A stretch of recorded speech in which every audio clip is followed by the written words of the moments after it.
നമസ്കാരം, എന്റെ പേര് Smitha Haridas. Higher secondary school അധ്യാപികയാണ്. +2 ഫിസിക്സ് പരീക്ഷ എഴുതാൻ പോകുന്ന എല്ലാവർക്കും എന്റെ ഹൃദയം നിറഞ്ഞ ആശംസകൾ. എല്ലാവർക്കും ഫുൾ മാർക്ക് കിട്ടട്ടെ എന്ന് ആശംസിക്കുന്നു. ഇന്നത്തെ ക്ലാസ്സിൽ AC ജനറേറ്റർ എന്ന വളരെ ഇമ്പോർട്ടന്റ് ആയിട്ടുള്ള ടോപ്പിക്കാണ് ഡിസ്കസ് ചെയ്യുന്നത്. മോഡൽ എക്സാമിന് ഈ ചോദ്യം ഉണ്ടായിരുന്നു. പബ്ലിക് എക്സാമിനും ഉറപ്പായും പ്രതീക്ഷിക്കാവുന്ന ഒരു ചോദ്യമാണിത്. മോഡൽ എക്സാമിന്റെ 120 മാർക്കിന്റെ ചോദ്യോത്തരങ്ങൾ ഓൾറെഡി ഡിസ്കസ് ചെയ്തിട്ടുണ്ട്. അതിന്റെ പ്ലേലിസ്റ്റ് ഡിസ്ക്രിപ്ഷൻ ബോക്സിൽ കൊടുത്തിരിക്കാം. തീർച്ചയായും മോഡൽ എക്സാമിന്റെ ചോദ്യോത്തരങ്ങൾ ചെയ്ത് പഠിച്ചിട്ടേ പരീക്ഷയ്ക്ക് പോകാവുള്ളൂ.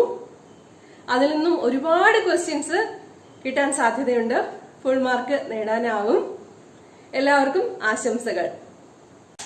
നിക്കോള ടെസ്ല എന്ന മഹാനായ യുഗോസ്ലേവിയൻ സയന്റിസ്റ്റിനെ നാം എല്ലാവരും സ്മരിക്കണം.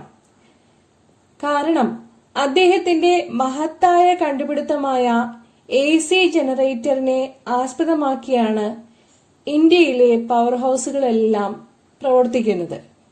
വിദ്യുച്ഛക്തിയില്ലാതെ, വിദ്യുച്ഛക്തിയിൽ പ്രവർത്തിക്കുന്ന ഉപകരണങ്ങളുടെ സഹായമില്ലാതെ ഒരു ദിവസം തള്ളി നീക്കുന്ന കാര്യം നമ്മളെ സംബന്ധിച്ചിടത്തോളം ആലോചിക്കാൻ തന്നെ ബുദ്ധിമുട്ടാണ്. AC ജനറേറ്റർ പ്രവർത്തിക്കുന്നത് ഇലക്ട്രോ മാഗ്നറ്റിക് ഇൻഡക്ഷനെ അഥവാ വൈദ്യുത കാന്തിക പ്രേരണത്തെ ആസ്പദമാക്കിയാണ്. എന്താണ് ഇലക്ട്രോ മാഗ്നറ്റിക് ഇൻഡക്ഷൻ? ഒരു ചുറ്റുകോയിൽ മാഗ്നറ്റിക് ഫീൽഡിൽ റൊട്ടേറ്റ് ചെയ്യുമ്പോൾ ആ ചുറ്റുകോയിലുമായി ബന്ധപ്പെട്ടിട്ടുള്ള മാഗ്നറ്റിക് ഫ്ലക്സ് അഥവാ കാന്തിക ഫ്ലക്സ് തുടർച്ചയായി വ്യത്യാസപ്പെടുകയും ഒരു EMF ഇൻഡ്യൂസ് ചെയ്യപ്പെടുകയും ചെയ്യുന്നു. Whenever a coil rotates in a magnetic field, the flux linked with it varies continuously and an EMF is induced in it. ഇതാണ് ഇലക്ട്രോ മാഗ്നറ്റിക് ഇൻഡക്ഷൻ അഥവാ വൈദ്യുത കാന്തിക പ്രേരണം. നമ്മുടെ കോയിലിന്റെ ഏരിയ ക്യാപിറ്റൽ A ആണെന്നിരിക്കട്ടെ. അപ്ലൈ ചെയ്യുന്ന മാഗ്നറ്റിക് ഫീൽഡിന്റെ ഇന്റൻസിറ്റി B ആണെന്നിരിക്കട്ടെ. ഒമേഗ എന്നത് കോയിൽ റൊട്ടേറ്റ് ചെയ്യുന്നതിന്റെ ആംഗുലർ സ്പീഡ് ആണെന്നിരിക്കട്ടെ. T സമയത്തിലാണ് ഈ കോയിൽ റൊട്ടേറ്റ് ചെയ്യുന്നതെന്നുണ്ടെങ്കിൽ നമുക്ക് ഫ്ലക്സിന്റെ equation phi equal to vector B dot vector A എന്ന് പറയാം. Which is equal to BA cos theta and theta equal to omega T. ആ കോയിലുണ്ടാകുന്ന ഡിസ്പ്ലേസ്മെന്റ്, T സമയത്തിലെ ഡിസ്പ്ലേസ്മെന്റ് ആണ് തീറ്റ എന്നത്. Theta equal to omega T. Okay, angular velocity into time. So, flux at any time phi equal to BA cos omega T. കോയിലില് അനേകം ചുറ്റുകൾ ഉണ്ടായിരിക്കും. അങ്ങനെയാണെങ്കിൽ അവയുടെ എണ്ണം N എന്നിരിക്കട്ടെ. നമുക്ക് ഫ്ലക്സിന്റെ ഇക്വേഷൻ N phi B എന്ന് പറയാം. Which is equal to NBA cos omega T. Induced EMF ന്റെ ഇക്വേഷൻ അറിയാവുന്നതാണ്. Induced EMF E equal to -d∅dt. N കോയിലുള്ളത് കൊണ്ട് -N-d∅dt എന്ന ഇക്വേഷൻ എഴുതാം. ഓക്കെ, ഇൻഡ്യൂസ്ഡ് EMF കണ്ടുപിടിക്കുന്നതിന് വേണ്ടിയിട്ട് ഇക്വേഷനിലെ വാല്യൂസ് സബ്സ്റ്റിറ്റ്യൂട്ട് ചെയ്ത് കൊടുക്കാം. E equal to -N × d∅dt. phi B ഫ്ലക്സിന്റെ value എത്രയാണ്? ഫ്ലക്സിന്റെ value എന്ന് പറയുന്നത് BA cos ഒമേഗ T ആണ്. ഇവിടെ magnetic flux density B constant ആണ്. Area of the coil A constant ആണ്.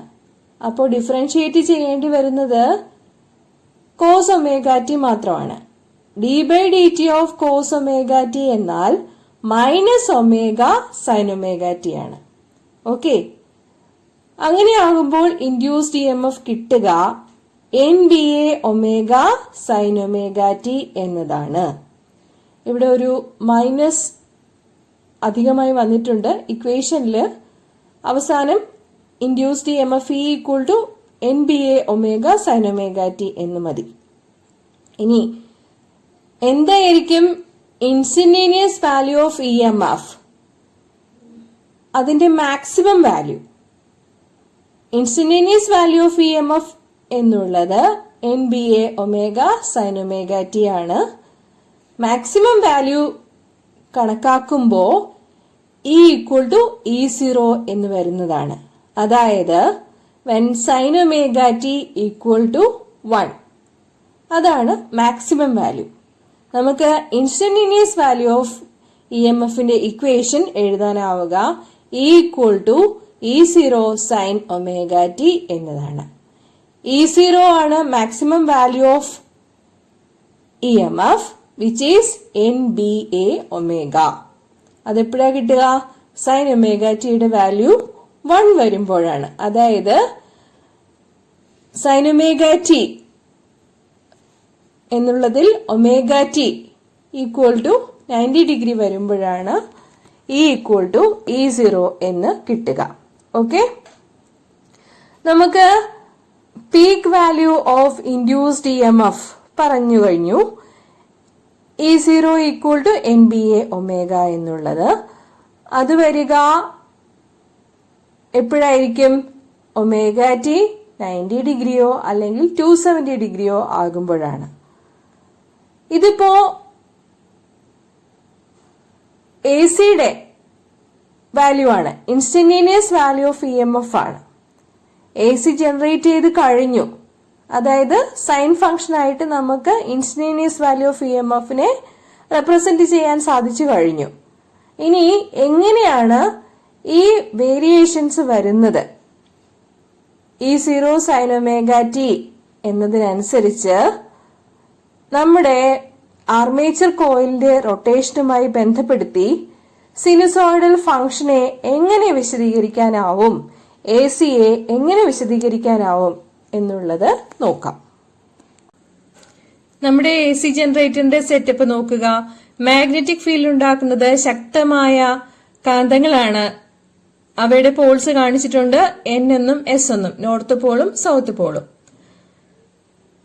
Field direction yellow dotted lines ഉപയോഗിച്ച് കാണിച്ചിട്ടുണ്ട്. മനസ്സിലായി കാണുമെന്ന് വിചാരിക്കുന്നു. ഏരിയ ഉള്ള കോയിലിന്റെ പ്ലെയിനിന് പെർപെൻഡിക്കുലർ ആയിട്ട് വേണം ഏരിയ വെക്ടർ പരിഗണിക്കേണ്ടത്. അതായത് പ്ലെയിൻ ഓഫ് ദി കോയിലിന് പെർപെൻഡിക്കുലർ ആയിട്ട് വേണം ഏരിയ വെക്ടർ ക്യാപിറ്റൽ A പരിഗണിക്കുവാൻ. ഓക്കെ, ഇനി നമുക്ക് ആർമേച്ചർ റൊട്ടേറ്റ് ചെയ്യിക്കാം. റൊട്ടേഷൻ 90 ഡിഗ്രി ആകുമ്പോൾ plane of the armature is parallel to the magnetic field. അന്നേരം മാഗ്നറ്റിക് ഫീൽഡിനും ആർമേച്ചറിന്റെ ഏരിയ വെക്ടറിനും ഇടയിൽ omega T equal to 90 degree ആയിരിക്കും. Okay, omega T equal to 90 degree ആകുമ്പോൾ സൈൻ ഒമേഗ ടി മാക്സിമം അല്ലെങ്കിൽ 1 ആകും. ഇൻഡ്യൂസ്ഡ് EMF മാക്സിമം ആകും. കോയിൽ റൊട്ടേഷൻ തുടരുകയാണ്. റൊട്ടേഷൻ 180 ഡിഗ്രി ആകുമ്പോൾ ഇൻഡ്യൂസ്ഡ് EMF മിനിമം ആകും. ടൈം പീരീഡ് T/2ന് കറസ്പോണ്ടിങ് ആയിട്ടുള്ള ഇൻഡ്യൂസ്ഡ് EMF എന്ന് പറയുന്നത് അന്നേരം 0 ആയിരിക്കും. വീണ്ടും കോയിൽ റൊട്ടേറ്റ് ചെയ്യിക്കാം. Omega T equal to 270 degree ആണെന്ന് വിചാരിക്കുക. അന്നേരം AC നെഗറ്റീവ് ഡിറക്ഷനിൽ മാക്സിമം ആകും. നമ്മുടെ റൊട്ടേഷൻ ഇനി പൂർത്തിയാക്കണം. അതായത് ടൈം പീരീഡ് ക്യാപിറ്റൽ T, ഒരു റൊട്ടേഷൻ പൂർണ്ണമാക്കാൻ എടുക്കുന്ന സമയം, അതാണ് ക്യാപിറ്റൽ T ടൈം പീരീഡ് എന്ന് പറയുന്നത്. അതിന് കറസ്പോണ്ടിങ് ആയിട്ട് omega T equal to 360 degree or omega T equal to 360 degree rotation കഴിയുമ്പോൾ ഇൻഡ്യൂസ്ഡ് EMF വീണ്ടും 0 ആയിട്ട് മാറും. ഇതാണ് നമ്മുടെ AC ജനറേറ്റ് ചെയ്യുന്നതിന്റെ എക്സ്പ്ലനേഷൻ. എക്സ് ആക്സിസിൽ ടൈമും വൈ ആക്സിസിൽ ഇൻഡ്യൂസ്ഡ് EMFഉം വരുന്ന രീതിയിൽ ഗ്രാഫ് വരയ്ക്കാൻ പറ്റും. കോയിലിന്റെ റൊട്ടേഷൻ തുടരുന്നതിനനുസരിച്ച് എ സി ജനറേറ്റ് ചെയ്തുകൊണ്ടിരിക്കും. എ സി ജനറേറ്റർ എന്നാൽ എന്താണെന്ന് മനസ്സിലായി കാണും എന്ന് വിചാരിക്കുന്നു. ഇനി നമുക്ക് കോയിൽ റിവേഴ്സായി കറക്കുമ്പോഴുള്ള കേസ് എങ്ങനെയാണെന്ന് നോക്കാം. ശ്രദ്ധിച്ചോളൂ.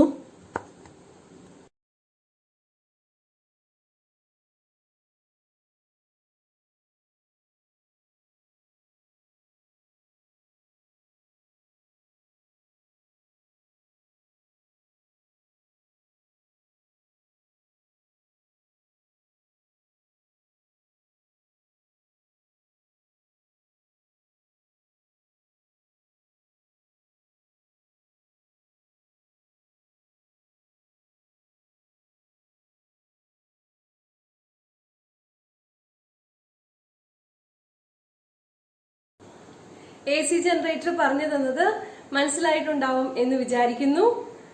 എഴുതി പഠിക്കണം, ഡയഗ്രാം വരയ്ക്കാനൊക്കെ പഠിക്കണം. All the best.